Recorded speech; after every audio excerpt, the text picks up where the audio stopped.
Jill, yung sinabi niyo po na parang you're not necessarily pushing pero you're necessarily parang pushing na rin for the vice president to resign. Of course, she's voted by 32 million people.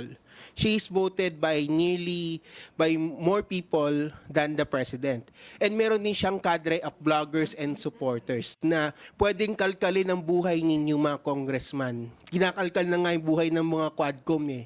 So ano pong ma-expect niyo po dito kasi you're basically treading on a landmine here kasi the vice president has so many supporters.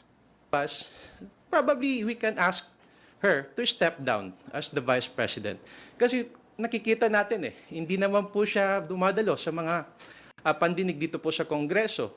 So ano po ibig sabihin nito? Hindi na po siya interesado at mas pinili niya pa po bumunta sa isang beach resort kaysa dumalo po dito sa pagdinig sa kanya pong budget. So I guess it's the Filipino people. It's up to them to judge the vice president. Yun na lang po siguro ang mga the vice president. Yun na lang po siguro ang mga reaction ko po dyan. You're asking her to resign. Kung hindi na po siya interesado sa kanya pong duties and functions as the vice president, we can ask the vice president to step down. Para i-defend at pumunta rito sa House para i-defend yung kanyang budget.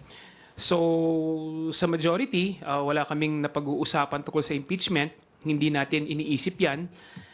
At ang importante sa amin ngayon is maipasa on time yung budget, including the budget of the Office of the Vice President, At maipakita sa tao na ang Kongreso nagtatrabaho, patuloy nagtatrabaho para may ahon ang kanilang buhay, para makatulong tayo sa buhay ng ating mamamayan.